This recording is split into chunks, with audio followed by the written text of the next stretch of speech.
Hello everyone, I hope you're all having a lovely day today. It's been a minute since I've filmed anything. Long story short, December was crazy, Christmas happened, I was in full Muppets Christmas Carol mode, and to be honest I just didn't want to be looking at, not very nice stuff.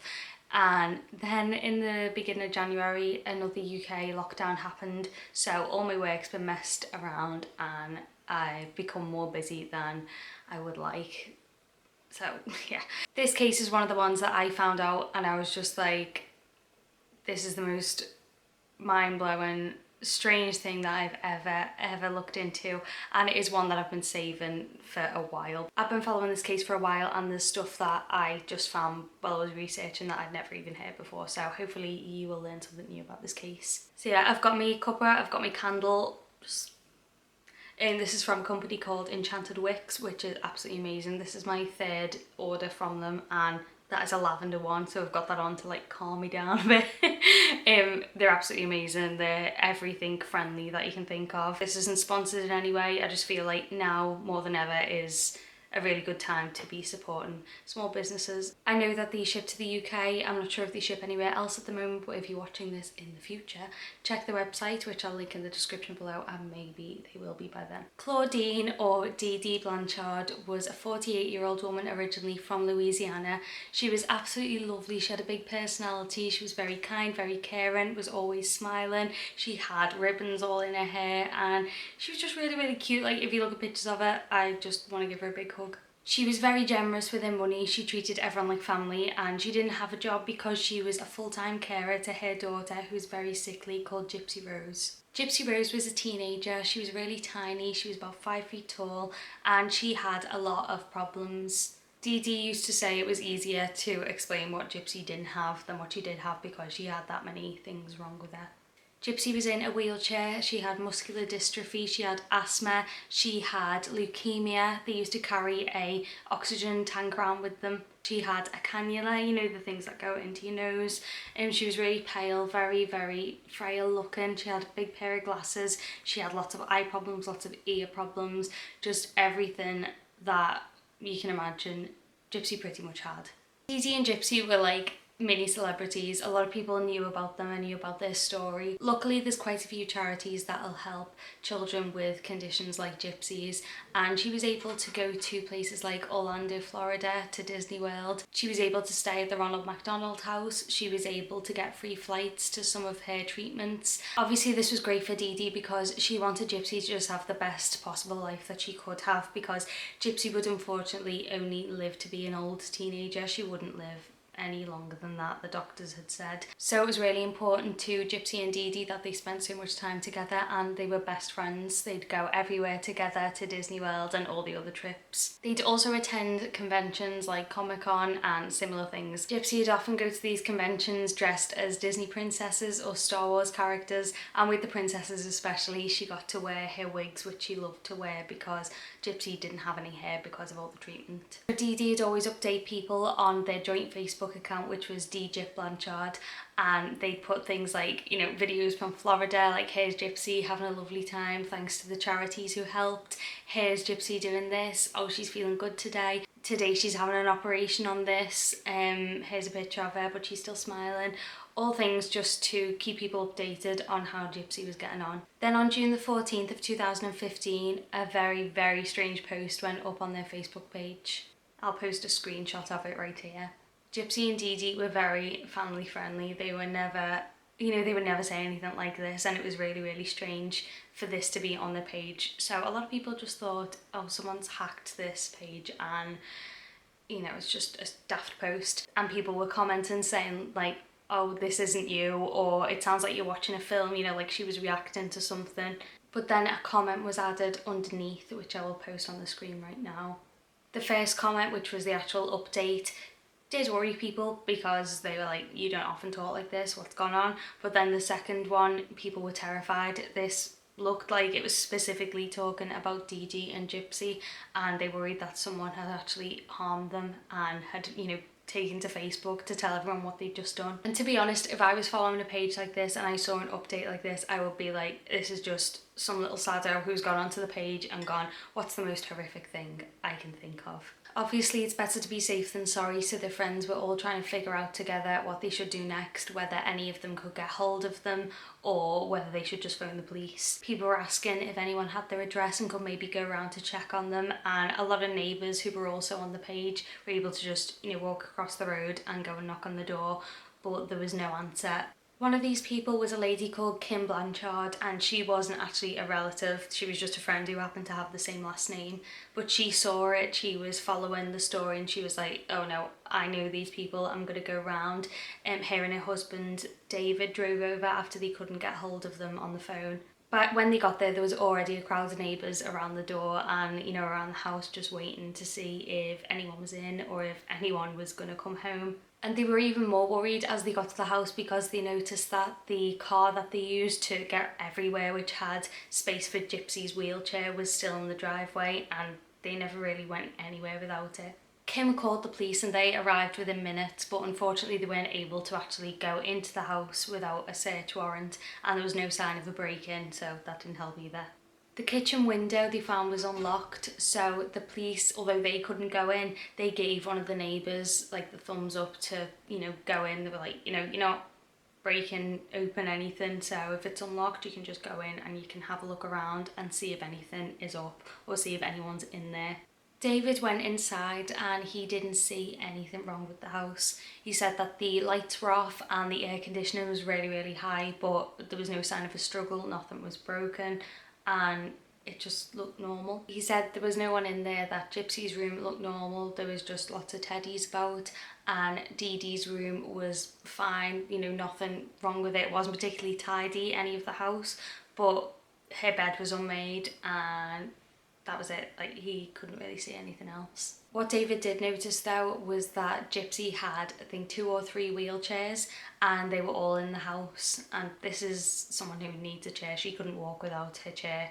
So this led David and the people outside who he told to believe that Gypsy had actually been kidnapped and she'd just been picked up and taken without any of her chairs and any of her medical equipment. Even if the attacker or the kidnapper didn't plan on actually killing Gypsy, she may die because she didn't have any of her medication with her. People thought that maybe she'd just been taken and left somewhere, and without a chair, like, how is she meant to get home? She could have literally just been thrown out a car somewhere and left. So everyone was absolutely terrified. While the police were waiting for a search warrant, they started taking statements from all the neighbours just to see, if anyone had any idea if the family had any enemies, but they literally had none. Like, they were a really, really lovely family and everyone loved them.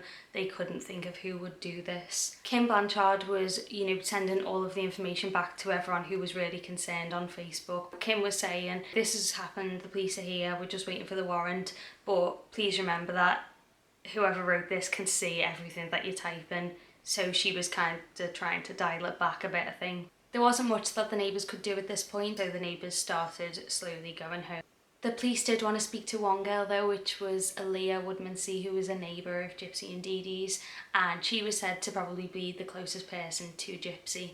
I believe Aaliyah got a call from the officer who was asking if, if Dee Dee and Gypsy were happy, if there was any troubles within their relationship, and Aaliyah was just like, no, like there doesn't seem to be anything up, they're happy, they're really good friends, they've got a great relationship. Apparently he kind of hung up abruptly or ended the conversation abruptly, and Aaliyah said that she just knew that they'd found something.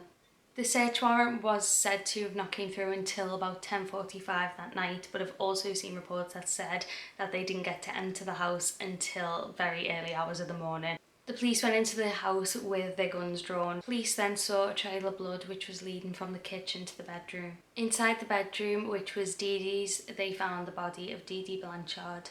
This had been a vicious attack that had happened to her while she was asleep. She'd been stabbed 17 times in the back and slashed across the neck so bad that it was cut down to the bone. The first plunge of the knife was meant to have gone straight into her back, the second across her neck, and the third went deep into her lungs, which, when it was pulled out, had covered the room in blood.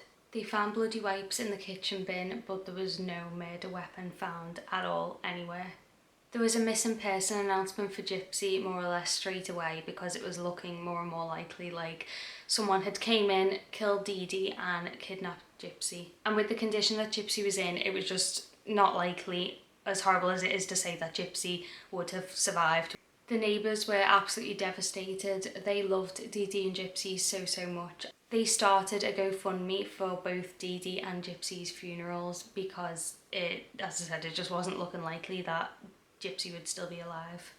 The neighbours were wondering if there was a killer on the loose, but the police said that they didn't believe that this was just a random attack. They said that they believed this was targeted, and that just confused them even more. Like, who on earth would want to hurt these people? They also wondered that maybe Gypsy was alive, and because she knew the password to the account, maybe the person was holding her hostage and, you know, getting her to give them the password so they could write this, and maybe they were going to ask for some money or something for Gypsy's safe return. Obviously, Facebook posts can be tracked one way or another, and police were able to do this just in a short space of time. The police were able to track where this post had been posted, and it came up as 500 miles away in Wisconsin. And Gypsy and Dee Dee didn't know anyone in Wisconsin. So who on earth had posted this? And who would travel that far to come and kill a mum and kidnap her kid? So to tell this story properly, I need to go right the way back to the start to find out why this all happened. Dee Dee's legal name was Claudine Ann Petrie, but she liked to be known as Dee Dee. She grew up in a town called Golden Meadow in Louisiana, and she was one of 6 siblings. She was described as being a bit of a loner, and she liked to be a little bit different than everyone else. When she was around 23 or 24 years old, she met Rod Blanchard at a bowling alley, and Rod said that Dee Dee just looked like she wasn't from around there. She looked very different, she dressed different, the way she held herself was different, and he was just immediately drawn to her. Rod was only 17 and he was still in high school, but he still asked for Dee Dee's number, and they went out for about 4 to 6 months. Dee Dee went to Rod one day and just said, "I've got some news, I'm pregnant." And Rod was like, "Oh my gosh, like, I wasn't expecting this, but let's get married," because to Rod it was just the right thing to do at the time. You know, if you got a girl pregnant, you married her. That's how he'd been raised anyway. And the pair of them got married, and he described Dee Dee as being the perfect southern wife. He said she was really polite, really generous, and just a lovely person. It just wasn't for him, unfortunately, so he came clean to her. On his 18th birthday, he just woke up and was like, "What am I doing with my life? I don't love this woman."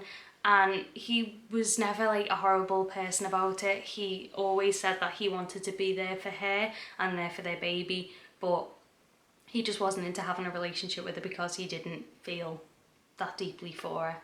As well as saying he'd be there for them, he also said he'd support them financially as well. Dee Dee still wanted to be with Rod, and she tried on multiple occasions to get him back, but it just wasn't for him, and you know, he turned it down each time. So as you can tell, Rod really didn't like the idea of being a teen dad. It just wasn't a life he wanted. But as soon as their baby was born, he had a bit of a change of heart. He still didn't want to be with Dee Dee, but he wanted to be even more involved than he originally thought he did. On the 27th of July in 1991, Gypsy Rose Blanchard was born, and her auntie named her Possum, which I think is so cute because she looked like a little possum. She was just a really cute baby. Gypsy was a little bit small, she was a bit premature, but she just was a normal baby. But when Gypsy was 3 months old, Dee Dee noticed that Gypsy stopped breathing in the night. This progressed until Gypsy was having seizures in the night, and Dee Dee was terrified. She wanted to get a heart monitor for her, and she was taking us to the doctors to try and get answers, to try and find out if they could help her at all. And she was really worried about anyone looking after Gypsy besides her and her own mum and dad, so Gypsy's nan and granddad. She just didn't want anyone else to have her in case like they didn't know what to do, or in case Gypsy had a seizure like right there and then. There's also videos of Gypsy in a pageant when she's like 4. She's going up onto the stage and she's got a little dress on, she's doing a wave, and her mum's doing her hair before getting ready, and they just look really cute together, really happy. When Gypsy grew up a little bit, she started needing to wear glasses because the seizures were actually affecting her eyesight. Dee Dee said that every time she'd have a seizure, one of her eyes would kind of turn inwards, and then she'd have to have surgeries to correct it. Then she'd have another seizure and it'd start going inwards again.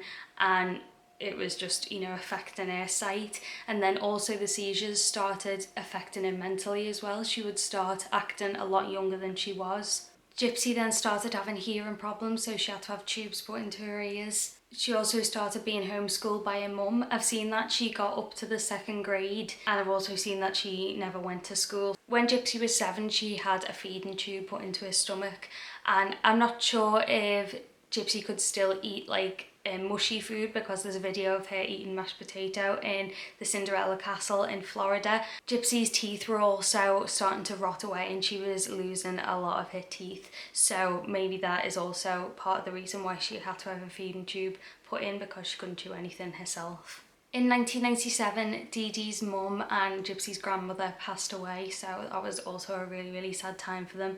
And around the same time, Gypsy ended up being finally put into a wheelchair because of her muscular dystrophy. Gypsy and Dee Dee were moving further and further away from Rod, who was Gypsy's dad, and every single time they moved, the visits would obviously get less frequent, up to the point where they were just talking on the phone, you know, every couple of weeks. Rod still paid for a lot of Gypsy's medical insurance and medications and surgeries, but he did eventually remarry.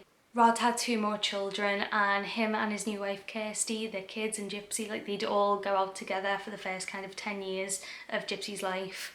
They just had a really nice time until they moved away, and the visits weren't really that possible anymore, because I think they were about 11 hours away by the time they'd finally moved to their new house, which I'll talk about in a second. Dee Dee and Gypsy spent a lot of time at the children's hospitals, where Dee Dee explained to doctors that Gypsy had seizures every couple of months, so they put her on seizure medication to help with that. Gypsy had biopsies of her leg muscles to check how her muscular dystrophy was getting on. She had her salivary glands, I can't pronounce that, but it's the glands that, you know, make your saliva appear. She had her salivary glands Botoxed at first and then completely removed, because Dee Dee said that she was drooling way too much. The teeth that remained that were rotten still had to be extracted. So in 2005, when Hurricane Katrina hit their home, everything was just rubble, and Dee Dee turns up with pictures of the house and, you know, how messed up it was. They had nothing left, they'd lost everything. So many of their documents were lost in the floods or destroyed, like Gypsy's medical records, Gypsy's birth certificate, things that you need and you need to keep safe weren't there anymore. So they went to a special needs shelter in Covington in Louisiana straight after the hurricane. Rod sent $1,200 a month, every single month, to Dee Dee and Gypsy. He'd also send them gifts as well, like televisions and a Nintendo Wii. And he said that there was never a question whether he was going to stop paying it, like this was going to be an ongoing thing, and he was more than happy to do it. They moved from Louisiana to Aurora in Missouri in 2005, and they lived in a rental home before their brand new house was all ready. Now, this house was given to them by Habitat for Humanity. Just from what I've seen of them, I'm pretty sure that they build houses in, like, they'll get a road, they'll build lots of houses in it, and then the house will be like specifically built for that family and that family's needs. People like Gypsy, who will have a lot of medical conditions that will need, you know, a special house with wider doors and light switches that she can reach, and just things like that. So Gypsy and Dee Dee obviously qualify for one of these houses, and they were really excited to get it. It came furnished, and I'm pretty sure it was rent-free as well. So they moved to their house, which had a ramp for Gypsy, as I said, the low light switches. They had a little jacuzzi bath in there to help with Gypsy's muscles, and it was just a lovely place for them to live, and all the neighbours absolutely loved them. And their car was also given to them too, with the space in the back for Gypsy's wheelchair, so they could easily get around. I've had to get the ring light out because it's 3 o'clock and it's already like literally nearly pitch black. Ridiculous. Anyway, so at their house in West Volunteer Way, as I'm sure I've mentioned a lot of times, they had really lovely neighbours. It was a very like religious and family orientated, is that right? That's the right word, isn't it? Like, it centred around like just all kind of good values. Like, they were a really nice community, and they were all very into helping each other out. Even though Dee Dee had the house and everything, she was still, you know, a mum who wasn't working. She'd get her child support and stuff, and they'd have some fundraisers for Gypsy here and there. She would sometimes set up a big projector onto the side of the house, and she'd, you know, charge like $1 or $2 for concessions to come and see a film for all the kids.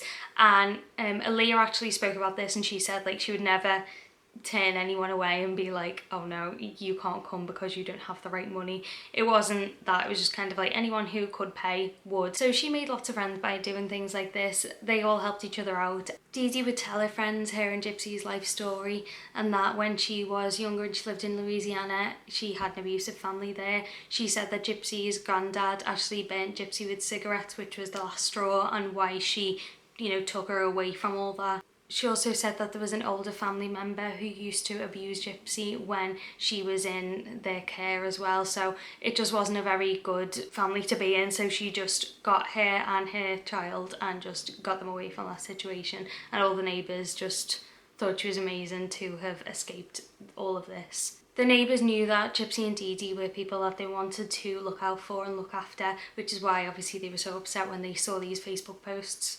And remember, Aaliyah was speaking to the detectives before she was cut off, so she didn't really have a chance to speak to them. But when all the police were asking for more information, Aaliyah actually volunteered some information that she thought would be extremely useful. Aaliyah was someone that Gypsy had now and then felt comfortable enough to confide in. It was rare that Gypsy wasn't without her mum, but one day Aaliyah said someone had popped up to her on Facebook chat, and it was Gypsy on a brand new Facebook account that she'd made behind her mum's back. She said, "This is my personal account, my mum's still overprotective, so she doesn't know about this account." She would talk to Aaliyah normally and ask about like kissing and boys and things like that she couldn't speak to her mum about because her mum just would not approve of her talking about things like that. Gypsy told Aaliyah that she had met her Prince Charming, that she met a boy, he was amazing, he was so romantic, and they were going to get married, have children, and she was just telling Aaliyah all of this stuff. But Aaliyah had been told by Dee Dee that Gypsy had the mind of about a 7-year-old, so half of Aaliyah was concerned, thinking that maybe Gypsy had met like an online predator who was going to do her harm, and the other half was a bit like, I don't know if Gypsy is maybe, you know, this is all fantasy to her and she's just, you know, wishing it and kind of playing in a way. Also, this man was said to be around 6 years older than Gypsy, and he was 24, and Aaliyah was just like, she was worried and she was concerned, but she has said in an interview, like, I'm also not her mum and I didn't want to ruin the relationship that we did have, because there were times that I think she did worry about her and she was happy that Gypsy was comfortable to confide in her. But also Dee Dee had confronted her before for speaking to Gypsy about things like she didn't approve of, so she was very worried that if she said anything, she was worried that that friendship would just be completely written off, like she wouldn't be able to speak to her anymore. When Aaliyah went through her messages with Gypsy, the police wrote the name of Gypsy's boyfriend down, and when they looked at the IP address, it led to the man of the same name, Nicholas Godejohn, who lived in Big Bend in Wisconsin, which is where the IP address from the posts came from too. The address that the IP address was traced to was about 8 or 9 hours from Dee Dee and Gypsy's house, so the police over at Dee Dee and Gypsy's couldn't really do much, so they phoned over to the Waukesha County in Wisconsin to try and get, you know, officers to go to this address and to see if Gypsy was there, if she was being held by a kidnapper. So on June the 15th, the day after Dee Dee was found, a load of officers raided the house of Nicholas Godejohn. The standoff was apparently brief and Nicholas surrendered pretty much immediately, and luckily Gypsy was there completely unharmed. A news report went out to announce that Gypsy had been found alive and well and that a person of interest was being held in custody. Everyone was so relieved that she was alright. Obviously they expected her to be found just as Dee Dee was. But the Springfield sheriff made an announcement and just said, things aren't always as they appear. He said it was an ongoing investigation, so he couldn't answer absolutely everything, but he did say that he had 2 suspects involved with the murder of Dee Dee Blanchard. That was Nicholas Godejohn and Gypsy Rose herself. He also confirmed that Gypsy and Nick were in a relationship. The sheriff went on to say, "We also know that she can walk without assistance or a wheelchair, and she can do that very well." Obviously a lot of people who knew the Blanchards were watching this being like, no, surely that can't be right. And shortly after, they saw a video of Gypsy actually walking into a room, and a lot of them said that they were rewinding it to check that it was her because they just didn't believe what they were seeing. The friends just felt lied to, like they didn't know these people. They thought they did, but they absolutely did not know these people. Gypsy's dad also saw this and he was just in absolute shock. He had no idea that Gypsy could walk, and at this point he just didn't know what was true anymore. Gypsy Rose said that her relationship with her mum was complicated. She said that when she was younger, they were just best friends, they'd do everything together. It was pretty much what you see across any of their photographs and TV appearances, like that relationship was as you see it. As she grew up, she was told that she had all of these things wrong with her, and she fully believed her mum. Like, why would you not believe your mum telling you this? She thought that, you know, she had cancer. She knew that she needed these surgeries because she was really, really sick. She fully believed everything her mum told her. Just the only thing that she did know was that she knew she could walk and she knew that she could eat. That was the only things that she said she knew were actually not true. Gypsy said that it was actually her own attorney who told her that she didn't have cancer, that she still believed that she had cancer right up until that point. So Gypsy had never been sick. There was, in short, nothing wrong with Gypsy. Dee Dee had made it all up. Gypsy said that she was the kindest and sweetest lady on the surface, but she had a really persuasive personality. Dee Dee had been to college for a few years to train as a nurse, and she'd also became a nurse's assistant as well for a few years, so she was really, really good at knowing all of the medical terminology to use, and people who didn't have that kind of knowledge would turn to her to, you know, explain stuff. Gypsy's dad said that when Dee Dee was taking her for all these tests when she was younger with her sleep apnea and the seizures, he said that the doctors would never be able to find anything. Like, she would put in for tests and they'd test Gypsy and then they were like, no, she's okay, like nothing's the matter. But of course, once the hurricane hit and she said that she lost all the medical records, she was able to pretty much make up what she wanted. There was actually a list of all of Gypsy's medical conditions that she had just written up herself and handed to the doctors, and she'd be like, oh yeah, she's got this, this, this and this, and she would know that these are all the symptoms for a particular illness. And she always had an answer to if anyone questioned anything, Dee Dee would be able to be like, oh well, it's because of this, and just like reel off loads of medical terminology that people didn't really understand. But also because this has been going on for so long, when you went into Dee Dee and Gypsy's house, they, you know, had the breathing machine, they had the feeding tube machine and everything that went into it. They had a cupboard full of medication, like it's the biggest cupboard you've ever seen. They had like 3 wheelchairs, like they had all of that, you know, proved in a way that they weren't lying. It's like, well, why on earth would you have this machine if you didn't need it? So when Gypsy and Dee Dee would go to doctor's appointments, Dee Dee would instruct Gypsy to just sit there. She'd give her like a doll or a teddy to play with. She said if the doctor says, how are you, just say fine and then don't say anything else. She said, just sit in your chair, don't move your legs. That was all Gypsy had to do.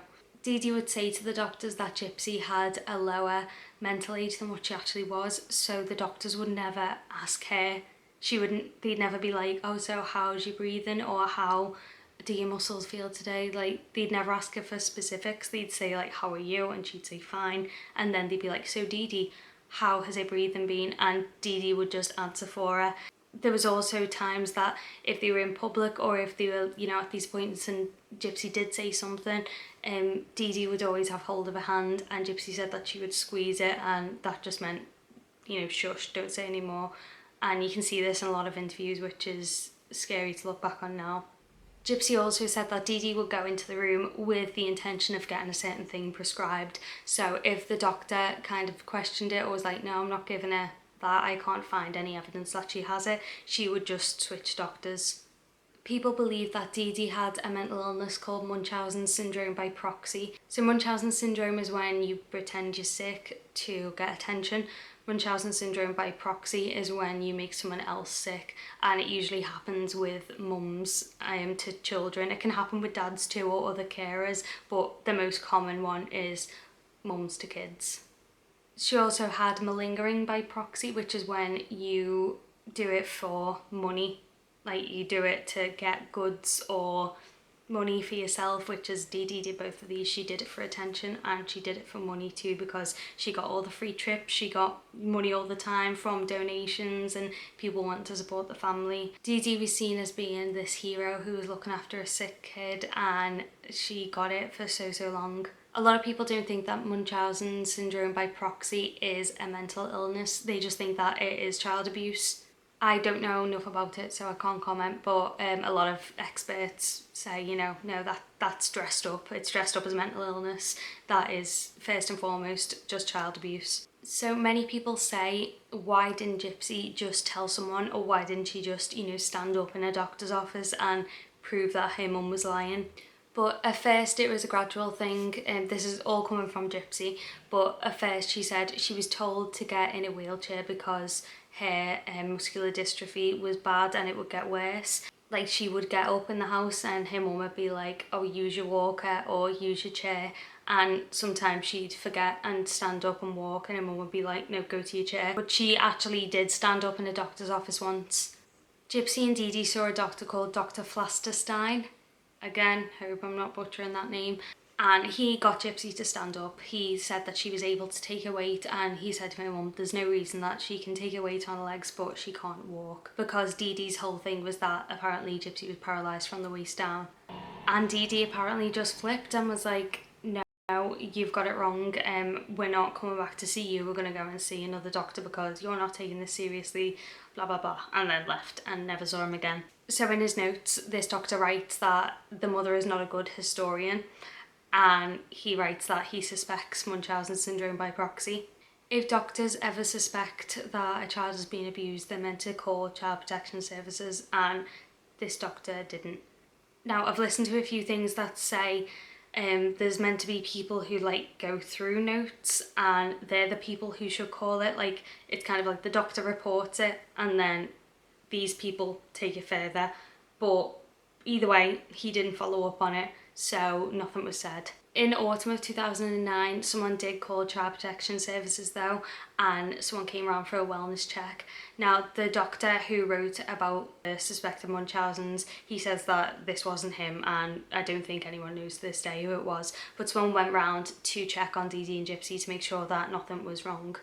And Gypsy really loved her mum, so she said when the people came round, she, you know, didn't want to say anything to them because she didn't want to be taken away from her mum. They asked Dee Dee why she used different spellings of her name and different birth dates for Gypsy. And she just said it was because she'd had a car accident and she'd had a head injury for it, and they believed her. She also said that she was hiding from an abusive ex and things like that, and no one checked with Rod, Gypsy's dad, like no one rang him and told him about all this. They also wrote in their notes that Gypsy does suffer with some kind of mental handicap, and that was written in the report, and the file was closed. So there were a few incidents where Dee Dee's family members saw that Gypsy probably didn't need a wheelchair and would tell Dee Dee this, but that's when she started, you know, moving away from them because she would just kind of cut off all contact. So there were two incidents when Gypsy walked when she was younger in front of her family, and one was when all of her cousins were on a trampoline and Gypsy just went and got on it with them, and Dee Dee came and just started shouting at her. And there was another time when she was again out of her chair playing and she saw her mum come around the corner and literally like dropped to the floor and crawled back to her chair to pretend like she'd been in it the whole time, just trying to hide. When Gypsy was around 6 or 7, she got on the back of a motorbike with her granddad. I don't for a second think that they were, you know, speeding around anywhere, but Gypsy fell off and skinned her knee, just her knee, nothing else. It was from then on that Dee Dee was trying to push the wheelchair thing. Like, Gypsy would have something really small and Dee Dee's brain would go, oh, I can use this, and say that it's just getting worse and worse. Dee Dee's sister rang Rod in the early days and said, you know, Gypsy can walk, I've seen her walking. And Rod confronted Dee Dee and was like, why have you done this to our little girl if she doesn't need a wheelchair? And Dee Dee said, like, oh, she can walk when she's feeling up to it. Like, sometimes her legs are really bad and she needs a chair. Sometimes she's fine and she can walk a bit, but it will get progressively worse. And as I said earlier with the medical knowledge thing, he just believed her. He was like, oh, she knows what she's talking about. And also with her moving away, obviously then with Gypsy not having contact with many people because she was pretty much isolated away from anyone, she would confide in Aaliyah, but when Aaliyah was with her in person, Dee Dee would be with her too. Like, there wasn't many times when she would be completely alone. So she had no one to turn to, really. Even before Gypsy was born, Dee Dee had gotten herself into other kinds of trouble. She'd been in trouble with the law for writing bad checks, and she'd opened accounts in family members' names for credit cards and things like that. She'd stolen money before. She wasn't the lovely person she appeared to be.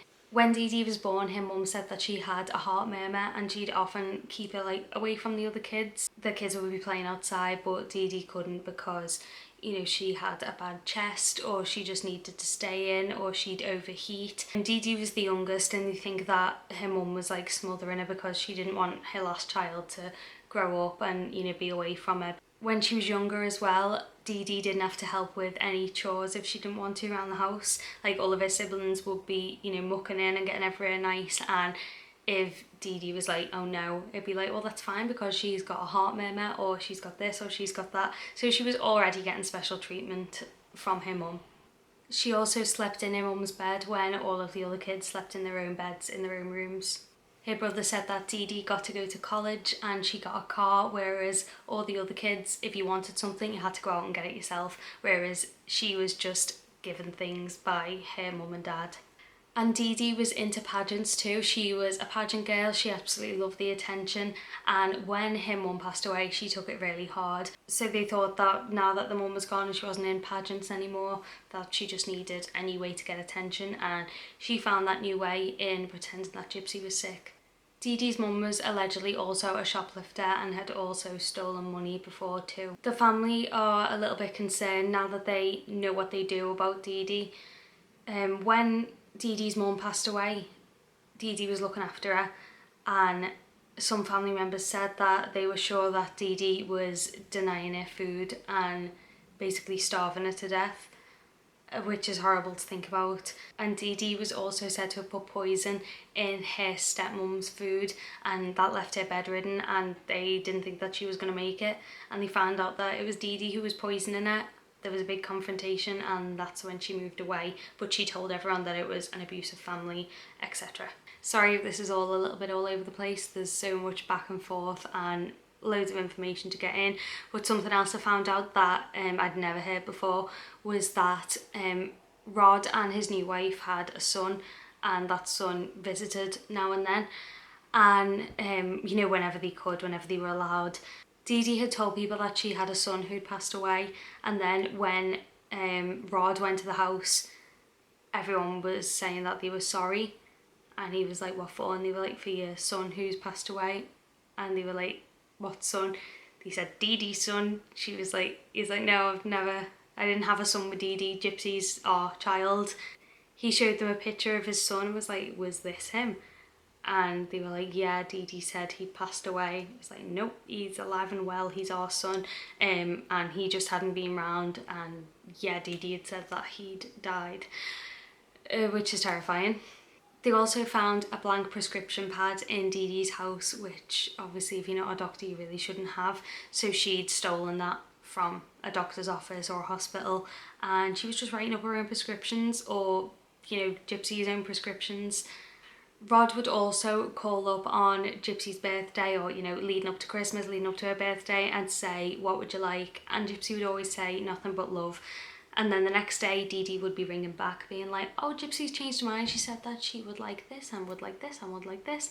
And they would just send it because they think Gypsy would know it was from then, and it was their way of, you know, still keeping that bond by sending her presents. And they also found out that Dee Dee was taking credit for them. She wouldn't tell Gypsy that she'd called back. So all these presents were being sent, and Dee Dee apparently was like, these are all from me.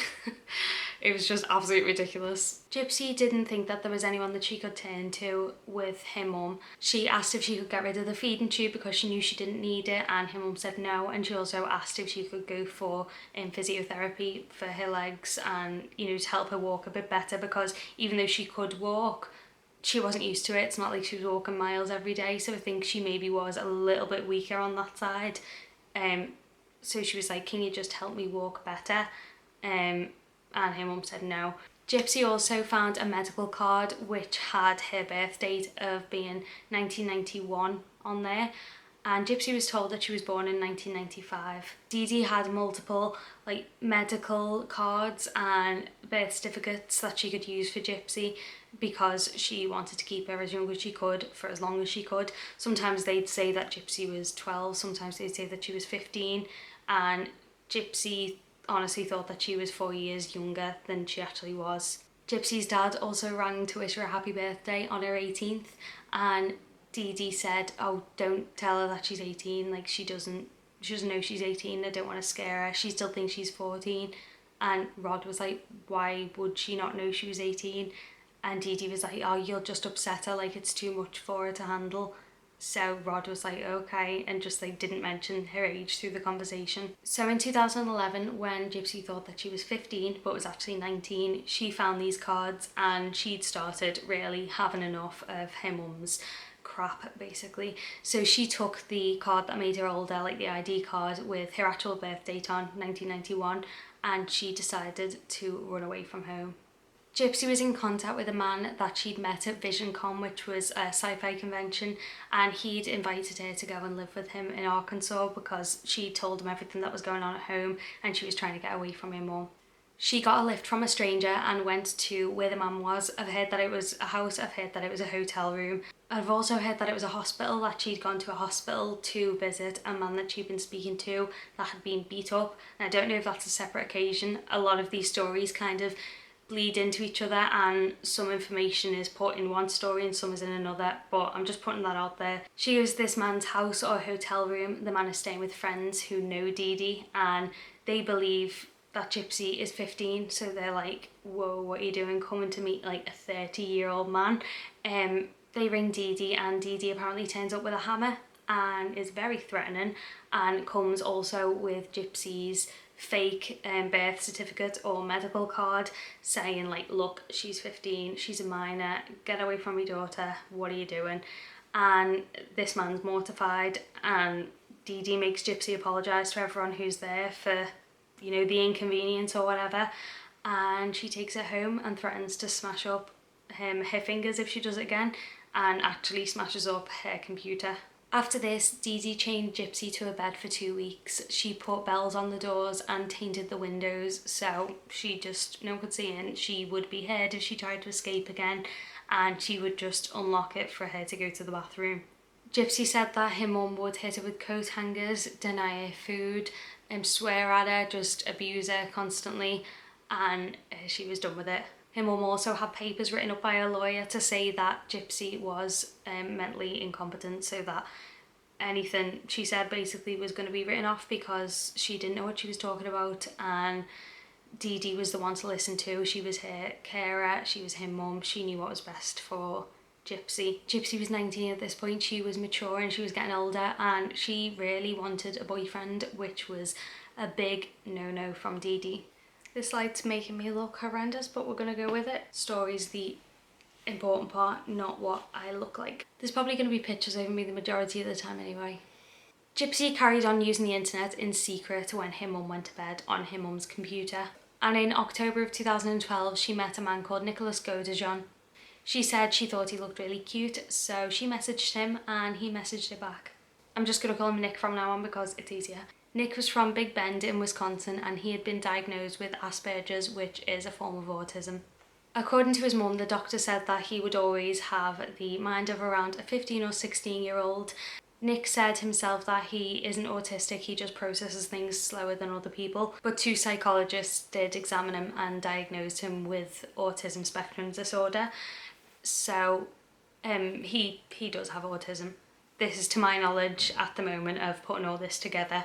If anything's changed since then, I am sorry, but as far as I know, he did have that. He was described as being quiet and very to himself, and his family were always trying to encourage him to mingle with other people, but he just never did. He was happy just being by himself. He had a criminal past because in 2013 he was found in a McDonald's watching porn and touching himself inappropriately for 9 hours. I don't know how anyone does that. But when they arrested him, they found a knife on him too. Gypsy told Nick that she was in a wheelchair, but Nick didn't care. He said that he liked her no matter what, and she felt really, really accepted by this. Like, she was so used to being like the, you know, sickly little girl. It progressed really, really quickly with them. Like, the week after they met, they were an online couple. They'd constantly be tagging each other in Facebook posts. They were, you know, the over-the-top, lovey-dovey kind of people. Everyone knew them when we were like 15. There was that couple that were always like that. So yeah, they were that couple. They were always tagging each other, being like, oh, my prince, is it too early to be thinking about your wedding, and stuff like that. After about a year of talking, Gypsy came clean and said, I can actually walk, and this is what's been going on. And Nick said he wasn't surprised because he actually had psychic abilities. He told her that he had multiple personality disorder, or dissociative personality disorder, or DID as it's now known. So I'm going to call it DID from now on, and I hope I pronounced it right. Nick hadn't been diagnosed with DID, he just said that he probably should be diagnosed because it happens. And he said that he used to hear voices, which he would take medication for, and then he stopped taking the medication and it just kind of became part of him, he said. And if like I'm thinking about it properly, I can understand why he would believe that, why he'd be like, oh, I can hear voices, that must be the other me. And I think that's how he kind of explained it to himself. Again, not a doctor, but DID usually comes after a traumatic event. It's not just like in films where you see people switch between different personalities. It's when someone has been through something so traumatic that they completely disconnect their thoughts and feelings and everything else into like one, so they don't have to think about it. So they're just like, nope, I'm shutting that part off, and that's a whole other me, that kind of thing. So he had himself, who was Nick. He had Victor, who was a 500-year-old vampire who was very violent and very evil. He also had an even more evil personality, and he'd send Gypsy really weird videos saying that he was gonna kill her in a really scary voice. Loads and loads of sexual stuff with it too, which I don't really want to mention. I'm just gonna say now, like, there's a lot of sexual elements in this. A lot of it I will be leaving out just because I find it really just the way they are, I find it really like uncomfortable to talk about. I'm not intentionally like shaming anyone who does anything like that, you know, you do you. It's just with it being around a murder case, it feels very strange to talk about. But anything that is relevant, I will like leave in the description and be like, this is where you can read more of this in detail. So yeah. Gypsy said that this really, really scared her, but she wanted to, you know, keep Nick like on board. She really liked him. She was happy with the, you know, attention she was getting basically. And Nick wanted her to make some personalities to match his personalities, so that all of his personalities would have a girlfriend. All this was online, so she would take photos and send them to him. I'm assuming that they like would video chat with each other just because of the time that this is in, because that's what I used to do at that time, like video chat everyone on Skype and stuff like that. So don't hold me to it. It might have just all been typed, but I am assuming that they video chatted. So she had Candy, who had rainbow coloured hair and was her sexual side that matched his sexual personality. She had a little girl called Kitty, who was the childish side of Gypsy, and she based the look off an anime cartoon which matched his little boy personality that he had. I don't know that name, but he had a personality that was apparently the child inside him. She had Rose, who was a more mature side, and she had Bella, who was the really romantic side. And again, I don't know what Nick's personalities were to match those, but they were Gypsy's.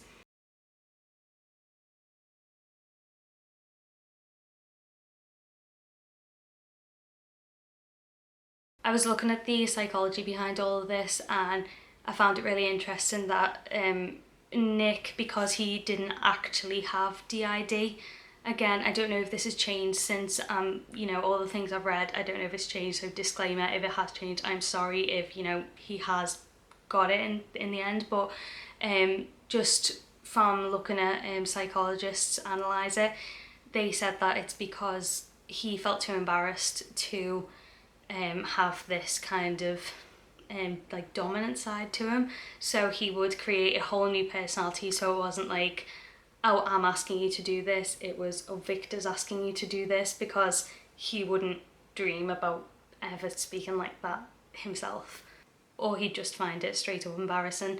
And if she was ever to turn around and be like, I'm not into this at all, he would be like, oh, it's just Victor asking you that, it's not me. I am not, you know, speaking badly about anyone who has it at all. But in this particular case, it is said that he just used kind of the excuse of having DID to hide behind this in case of rejection or embarrassment. So eventually Dee Dee started locking the computer and Gypsy had to move to speaking to Nick through Facebook chat and texts. They carried on this relationship and they'd tag each other in, you know, raunchier stuff, and their relationship was just progressing. Nick's ex-girlfriend actually reached out to Gypsy and tried to warn her and said, look, he's a really bad guy, he thinks he's a vampire, he's into being really dominant and stuff, and it's just not good, like, please be careful. But Gypsy just put it down to it just being a jealous ex and just thought she was bad-mouthing him. So Gypsy and Nick knew that they wanted to make their relationship kind of go to the next step because they were miles and miles away from each other. They knew that they wanted to meet in person. With Gypsy always being with her mum, it was going to be really hard to introduce Nick into the picture because she wasn't able to say, oh, I met this guy online, because after the whole her sneaking out incident, she wasn't meant to be using the internet at all. So they thought it'd be best if they staged a meet-up so it looked as though Nick and Gypsy had been meeting there for the first time, and if, you know, all went well, Dee Dee would think he was a really nice guy and allow them to start going out. Gypsy took a few $100s from her mum's safe and she bought Nick some new clothes that she sent to him. She also bought him a bus ticket and a ticket for the 2015 version of Cinderella, which was showing at a cinema by theirs, and they'd arranged to go and they were going to meet Nick there. Gypsy liked to dress up for premieres for films, so she wore her Cinderella dress and her wig. He came as planned and bumped into them.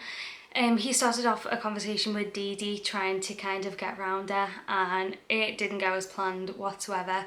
Dee Dee said to Gypsy afterwards that she felt he was really weird, he was giving off really creepy vibes. She was, you know, saying that the fact he was there without a girlfriend or a kid was very strange, that he'd gone to see this kid's movie by himself. Her words, not mine. If you want to go and see Cinderella by yourself, you go for it. But Dee Dee moved seats away from Nick and she tried to get Gypsy to follow, but she didn't, and that started a massive argument. But as well as planning to meet, they also planned for Gypsy to lose her virginity to him that day. And Gypsy just said that she was going to the toilet and Nick followed her, and this was all planned, by the way.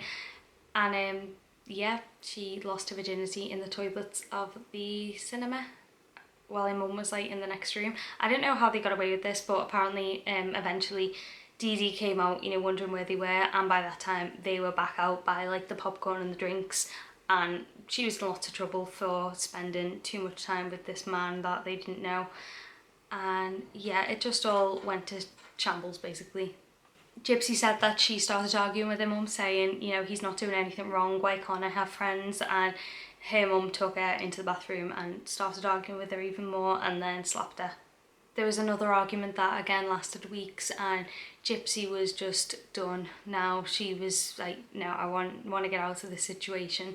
Gypsy's first plan was that she was going to try and get pregnant with Nick's baby so that Dee Dee would have to accept them as a couple. But Nick wasn't a fan of this idea, so that one was scrapped. She told him everything that was going on with Dee Dee over, you know, the past few weeks after the cinema. He said he'd do anything to protect her, and Gypsy was like, would you protect me from anyone, even my mum? And he said yes. She said, would you kill her? And Nick said he wouldn't, but she'd have to ask Victor. And Gypsy said that taking Dee Dee out of the equation was the only option at this point, and she knew that while her mum was around, there was no way that she was going to be able to have a normal life.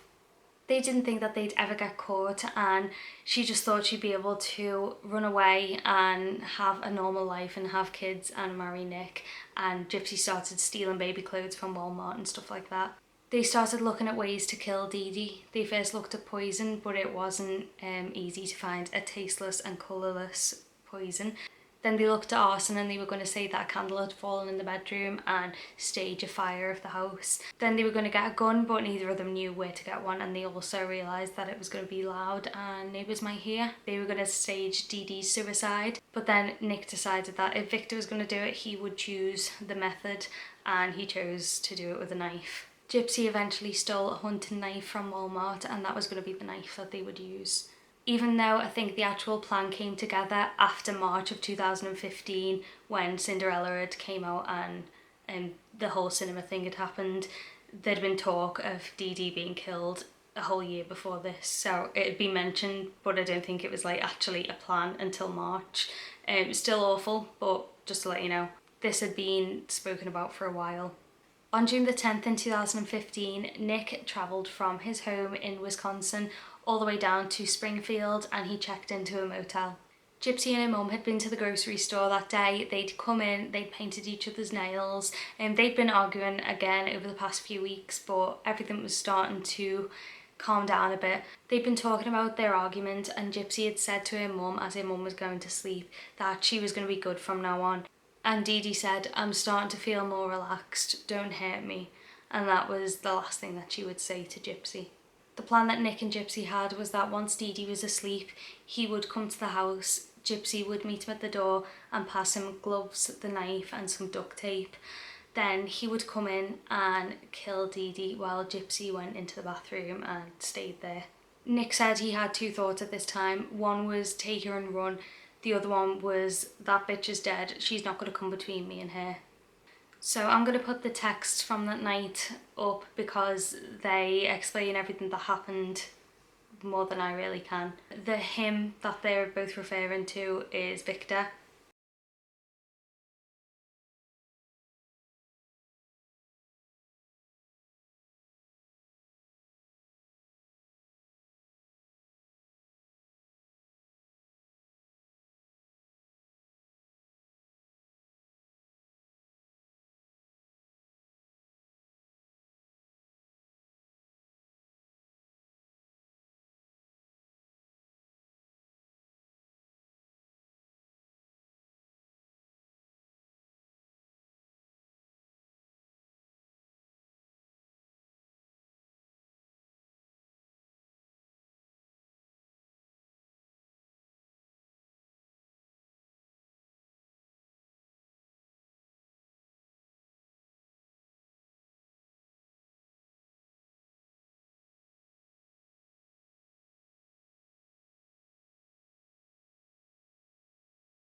When Nick went into the house that night, Gypsy passed him all the stuff as they'd planned to, and she went and sat in the bathroom. Gypsy had said that before this had happened, she didn't really feel like any of this was real. And when she was in the bathroom, she heard her mum kind of shout, asking who it was in her room, and then she heard her screaming a name. She said, "I heard her scream once, then there was more screaming. It wasn't like in a horror film." She said she wanted to go and help her, but her body wouldn't let her get up. And she said then everything went quiet. Nick came into the bathroom. He had hold of the knife and he had blood all over him, and he'd also cut his finger. Gypsy put a plaster on Nick's finger, and together, or just Gypsy, cleaned up the bathroom. Gypsy had said that Nick had said that Victor wanted to do it his way and that he wanted to rape Dee Dee as well as killing her.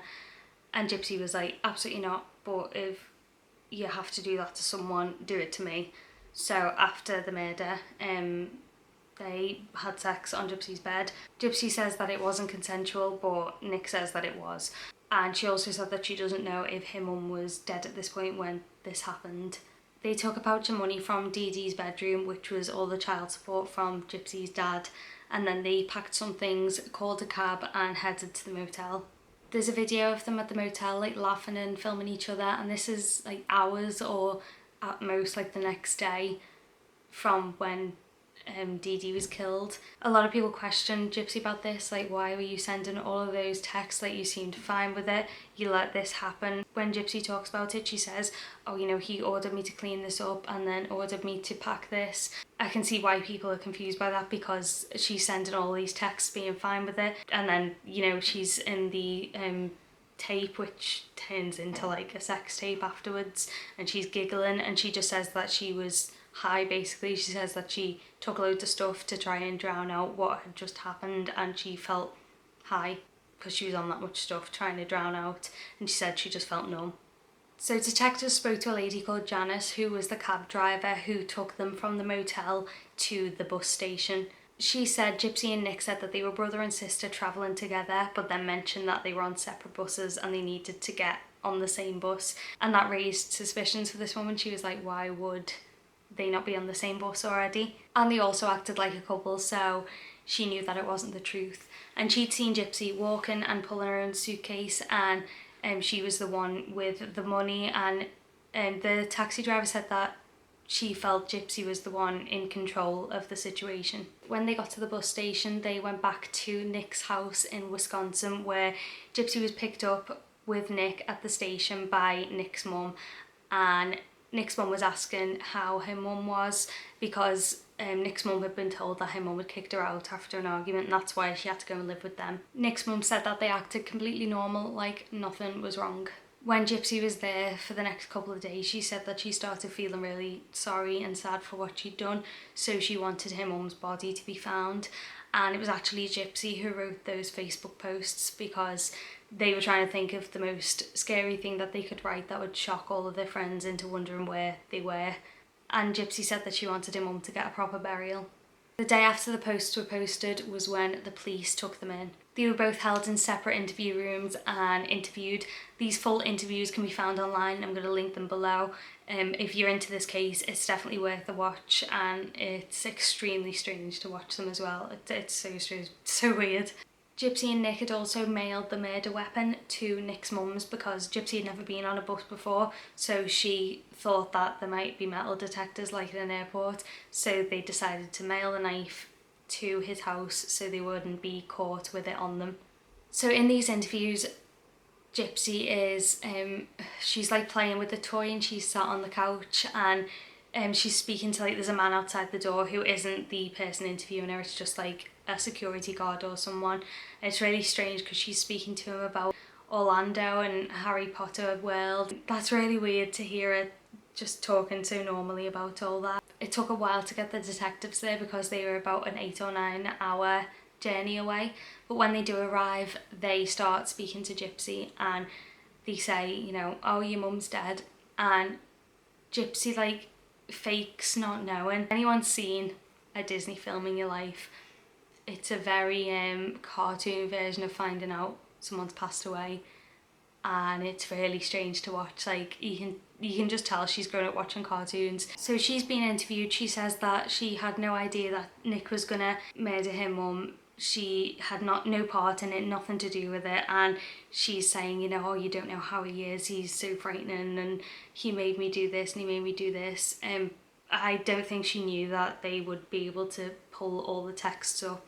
Lots of people have the opinion that Gypsy manipulated Nick into it. He thought that he would be this hero if he got her away from this situation, and then she kind of throws him under the bus, as someone put it. So I find it hard to get my words out because it's just so complicated. There's so many different sides. But then a lot of people think that Nick completely saw an opportunity to take advantage of someone, and he just wanted to kill someone, and he saw Gypsy's situation. There were times when he could have turned around at any point and gone back home. He didn't have to go to Springfield. When she told her about the situation at home, even if she couldn't, he could have called the police for her. There was opportunities to kind of not do what he did, but with Nick being like on the spectrum, it is I don't know, it's difficult, becomes very complicated. When Nick is interviewed, he comes clean pretty quickly. He does say that Gypsy asked him to, but he says like, oh, I wouldn't have done it if she hadn't have asked me, like I wouldn't do it for anyone else. And yeah, he's completely honest with detectives, but then Gypsy's in the next room saying that it was all him.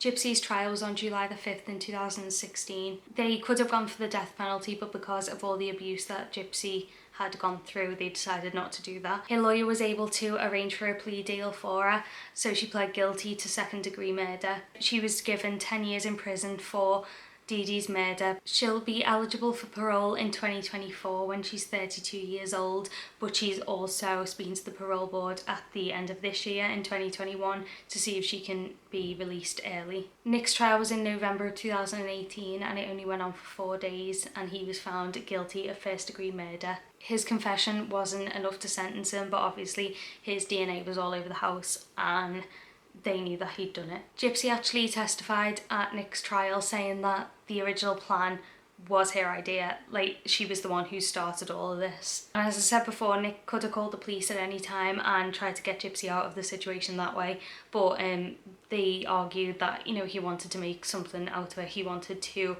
kill someone, and he did. His defence said that because he was on the spectrum, he had a problem differentiating like reality from fantasy, and also because of his low IQ, he didn't have the capacity to commit premeditated murder, but no one really agreed with that. On February the 22nd in 2019, Nick was found guilty of first-degree murder and he was sentenced to life in prison without the possibility of parole. So Gypsy and Nick are both still in prison, and Gypsy is so much better now that she's in prison. Gypsy says that 10 years in prison is a much better option than 10 more years with her mum. There's no knowing of when Dee Dee would have stopped. The way Dee Dee was, she could have used Gypsy and carried on with her surgeries and medications and over-medicating her.